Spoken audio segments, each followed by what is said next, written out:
So with the release of One Piece Volume 109 happening very soon, we got a glimpse at the different SBS questions that are going to be within the volume. And I wanted to talk about this. I am using Library of Ohara, his Twitter.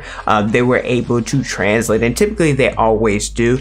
And so besides them, I think Sandman and probably Pew are some of the best individuals within the One Piece community that we can take what they were able to translate or take the information that they got as the best source of information. So that's why I'm using them. But yeah, if you guys love One Piece content like this, make sure you guys like the video, subscribe to the channel, hit the notification bell so you guys never miss out on a new video. With that, my name is Potential Unleashed, and let's talk about the different questions that were asked in SBS 109. So regarding the empresses of Amazon Lily, we know that some of them would tend to suffer from love sickness, and some ended up dying.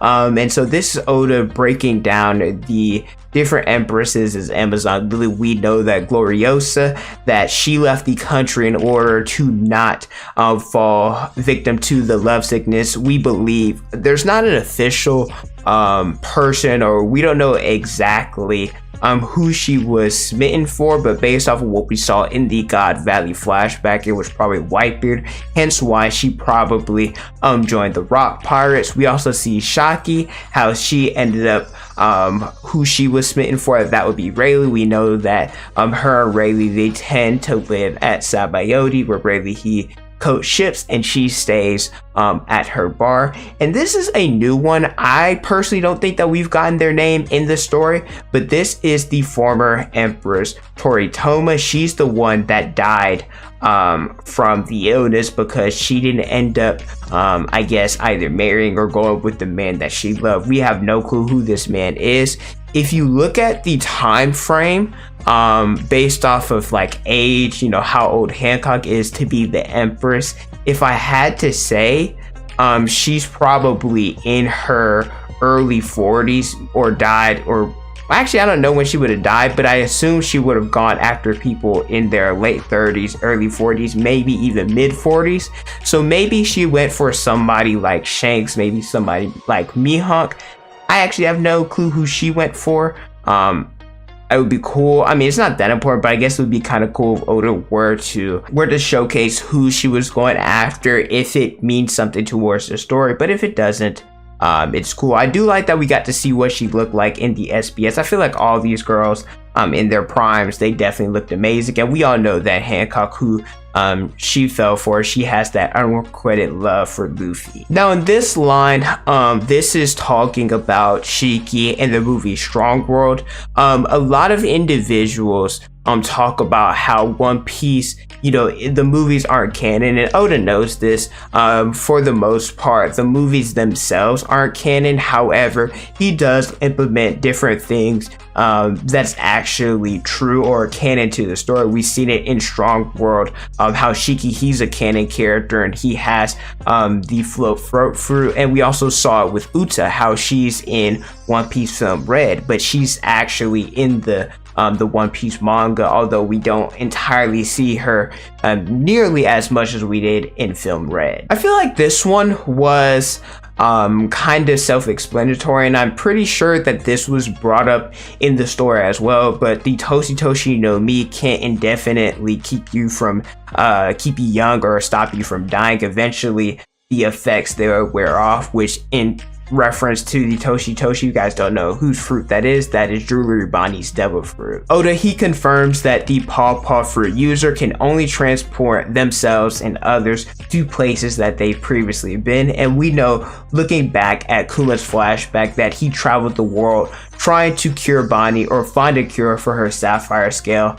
And so that's why the different islands that he sent the Straw Hats during Sabaody, and where they trained at during the time skip, that's why he was able to send them to those locations. So apparently Alpha is in fact the younger sister of Khalifa. A lot of us were speculating, or at least questioning, like, yo, they look exactly alike. And sometimes we know Oda with his art style that some individuals, they can look a lot alike. A lot of people have talked about Nami, how Vivian, Shirahoshi, and Rebecca, they essentially just look like her. So a lot of people, they just thought, and including myself, thought that this was just one of Oda's designs, but hey, they're actually related, which is a little bit unusual because most of these CP members, they're orphans, so that they don't have any emotional attachments that could hinder them. I think this is pretty cool. I mean, obviously we're not going to see or we probably won't see their father in the story, or at least like have a relevant role. So I don't really think them being the biological daughters of him has much to do with anything. This is actually really interesting to me because when you look at film Red, I think that's the film, you see a lot of former CP agents that were a part of CP9, how they ended up being in CP0. We know that they survived based off the cover story. However, during the Reverie, the only members of CP0 that we saw included Spandam, Stussy, Kaku, and Lucci. So it's really cool us getting to see how the CP9 agents became a part of CP0. So essentially, Spandine, who was Spandam's father, had a ploy to allow Spandam to become a part of CP0, which involved the level 6 prisoners. And Lucci, he figured this out, and because of him and the other members getting rid of like the commotion that was about to happen, this allowed the world government to regain trust in them, and they ended up becoming CP0 members. And obviously that was just the abridged version. If you guys want to read it more in depth for yourself, you're welcome to do so. I just didn't feel like reading all of it because dang, it's a lot. I really like this one here. Honestly, this is probably my second favorite part about the SBS. This is the former warlord that Ace ended up defeating back during the Kuma flashback.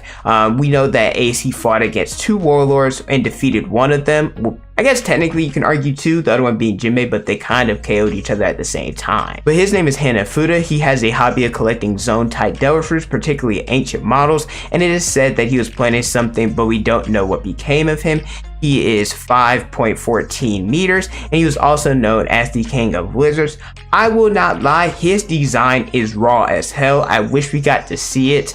Maybe, you know, if Oda, he does like a spin-off, seeing it maybe in an Ace novel in the future, or seeing it a part of the actual story. I think his design is raw, and I wish we got to see him over other warlords, and I'm specifically talking about Gecko Moria. This is the last part of the SBS that I am going to talk about. Like I mentioned, there's other things that are in here, a few that I skipped over that, at least in my opinion, they aren't as important to the story, or at least I didn't care for them as much.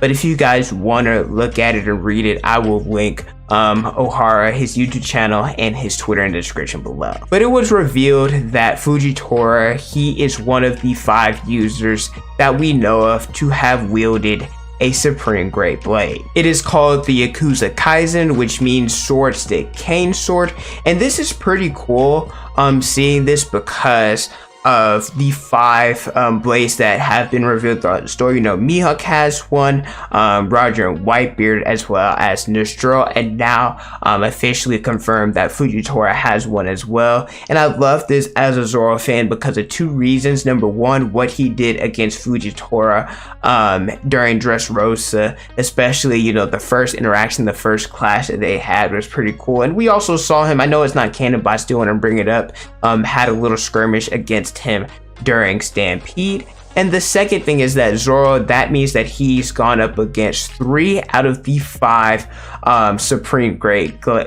blades in the story. The first being against Yoru, the second one being against Mihawk's Yakuza Kaizen, and then the last one being against Nostro's I forget which one it is, but one of the Katetsu blades. And the only reason why Zoro didn't go against the other 2 is because, well, Whitebeard and Roger are no longer in this world. They are dead. But that's it for One Piece SBS 109. I thought there was some really good stuff in this SBS, and I always love whenever Oda does this. Let me know how you guys feel about it in the comment section below. Thank you guys so much for watching. Don't forget to like, comment, and subscribe. Hit the notification bell so you guys never miss out on a new video. Follow me on Instagram, Twitter, and TikTok is on the screen and in the description below. Thank you guys so much for watching, and don't forget to unleash your potential.